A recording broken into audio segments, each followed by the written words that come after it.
ಮಕ್ಕಳ ಭವಿಷ್ಯ ರೂಪಿಸಬೇಕಾದ ಇದ್ದ ತಂದೆ ಮೃಗೀಯವಾಗಿ ವರ್ತಿಸಿದರೆ, ಮಗುವಿನ ಬದುಕಿಗೆ ಭವಿಷ್ಯಕ್ಕೆ ದಿಕ್ಸೂಚಿಯಾಗಬೇಕಾಗಿದ್ದ ಅಪ್ಪನೇ ಸಾವಿಗೆ ಕಾರಣವಾದರೆ,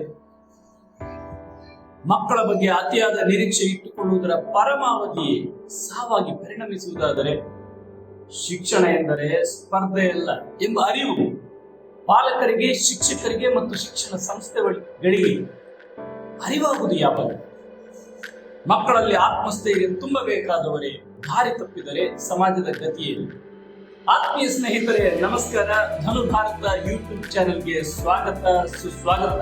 ಬನ್ನಿ ಸ್ನೇಹಿತರೆ, ಇಂದಿನ ವಿಡಿಯೋದಲ್ಲಿ ಮಗುವಿನ ಸಾವಿಗೆ ಕಾರಣವಾಗತಕ್ಕಂತ ತಂದೆ, ಪರೀಕ್ಷೆಯ ಭಯದಿಂದ ನರಳುತ್ತಿರುವ ಮಕ್ಕಳ ಮನಸ್ಥಿತಿ ಹಾಗೂ ಇದಕ್ಕೆ ಪರಿಹಾರ ಉಪಾಯಗಳೇನು ಎಂಬುದನ್ನ ಚಿಂತಿಸೋಣ ಬನ್ನಿ.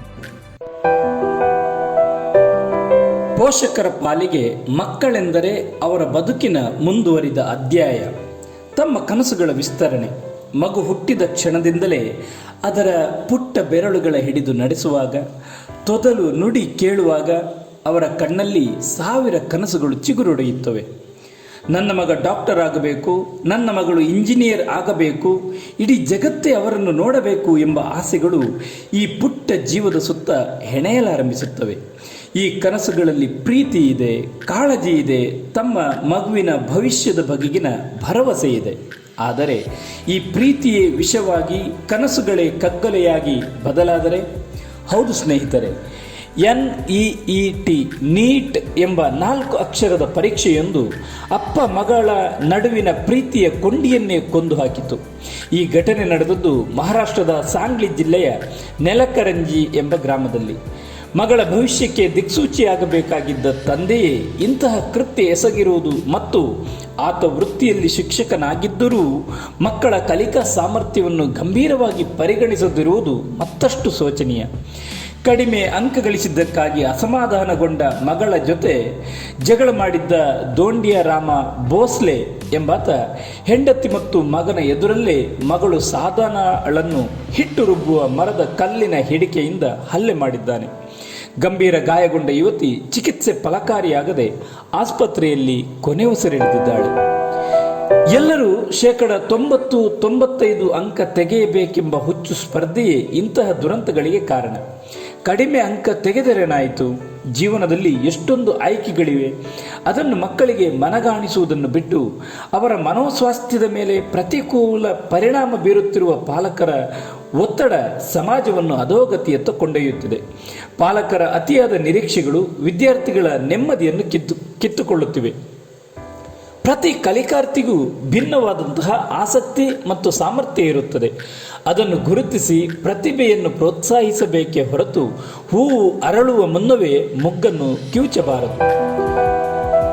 ಅಷ್ಟಕ್ಕೂ ಎಷ್ಟೋ ತರುಣಿಯರು ಪಠ್ಯದಲ್ಲಿ ಹಿಂದೆ ಇದ್ದರೂ ಪಠ್ಯೇತರ ಚಟುವಟಿಕೆಗಳಲ್ಲಿ ಸಾಧನೆ ಮಾಡಿ ಮಿಂಚುತ್ತಿದ್ದಾರೆ. ಆದರೆ ಉತ್ತಮ ಅಂಕ ಗಳಿಸುವುದೇ ಸಾಧನೆ ಎಂಬ ಮಾನದಂಡವೇ ಅಪ್ರಸ್ತುತ. ಇಂತಹ ಒತ್ತಡಮಯ ವಾತಾವರಣದಿಂದ ನಷ್ಟವೇ ಹೆಚ್ಚು. ಪಾಲಕರ ಭಯದಿಂದಲೇ ಇಂದಿಗೂ 10ನೇ 12ನೇ ತರಗತಿ ಫಲಿತಾಂಶ ಪ್ರಕಟಗೊಳ್ಳುತ್ತಿದ್ದಂತೆ ವಿದ್ಯಾರ್ಥಿಗಳ ಸರಣಿ ಆತ್ಮಹತ್ಯೆ ಘಟನೆಗಳು ನಡೆಯುತ್ತಿವೆ. ಕೆಲ ವಿದ್ಯಾರ್ಥಿಗಳು ಫಲಿತಾಂಶಕ್ಕೂ ಮುನ್ನವೇ ಪೇಪರ್ ಚೆನ್ನಾಗಿ ಬರೆದಿಲ್ಲ ಎಂದು ಆತ್ಮಹತ್ಯೆಗೆ ಶರಣಾದ ಘಟನೆಗಳೂ ನಡೆದಿವೆ. ನಮ್ಮ ಮನೆಗಳಲ್ಲಿ ಅಂಕಪಟ್ಟಿಗಿಂತ ಮನುಷ್ಯತ್ವಕ್ಕೆ, ರ್ಯಾಂಕಿಂಗ್ಗಿಂತ ಸಂಬಂಧಗಳಿಗೆ ಬೆಲೆ ಸಿಗಲಿ. ಮಕ್ಕಳ ಕೈಗೆ ಪುಸ್ತಕ ಕೊಡಿ, ಆದರೆ ಅವರ ಮನಸ್ಸಿನ ಮಾತುಗಳನ್ನು ಕೇಳಲು ನಿಮ್ಮ ಕಿವಿಗಳನ್ನು ತೆರೆದಿಡಿ. ಅವರಿಗೆ ಯಶಸ್ಸಿನ ಶಿಖರವೇರುವ ದಾರಿ ತೋರಿಸಿ, ಆದರೆ ದಾರಿಯಲ್ಲಿ ಎಡವಿದರೆ ಹಿಡಿದು ಮೇಲೆತ್ತಲು ನಿಮ್ಮ ಕೈಗಳನ್ನು ಸಿದ್ಧವಾಗಿಡಿ. ನಾಳೆಯ ಬಗ್ಗೆ ಯೋಚಿಸಿ, ಆದರೆ ಆ ನಾಳೆಯನ್ನು ಕಟ್ಟುವ ಭರದಲ್ಲಿ ಇಂದಿನ ಸುಂದರ ಬದುಕನ್ನು ಬಲಿ ಕೊಡಬೇಡಿ.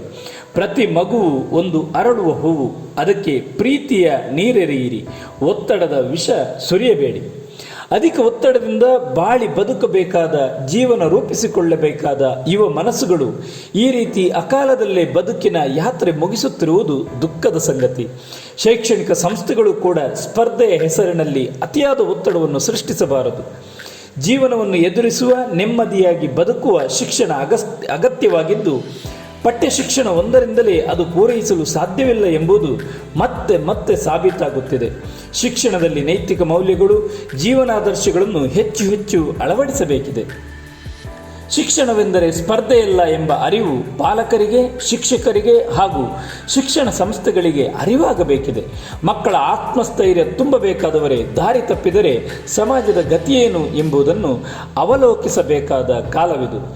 ಆತ್ಮೀಯ ಸ್ನೇಹಿತರೆ, ಇನ್ನಷ್ಟು ಆಲೋಚಿಸುವ ವಿಷಯಗಳನ್ನು ಕೇಳುವ ಕುತೂಹಲ ನಿಮ್ಮದಾಗಿದ್ದರೆ ಹಿಂದೆ ಧನು ಭಾರತ ಯೂಟ್ಯೂಬ್ ಚಾನೆಲ್ನ ಸಬ್ಸ್ಕ್ರೈಬ್ ಮಾಡಿ ಮತ್ತು ನೋಟಿಫಿಕೇಷನ್ಗಾಗಿ ಬೆಲ್ ಐಕಾನ್ನ ಕ್ಲಿಕ್ ಮಾಡಿ.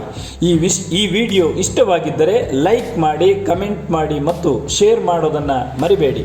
ಮುಂದಿನ ವಿಡಿಯೋದಲ್ಲಿ ಮತ್ತೆ ಸಿಗೋಣ. ನಮಸ್ಕಾರ.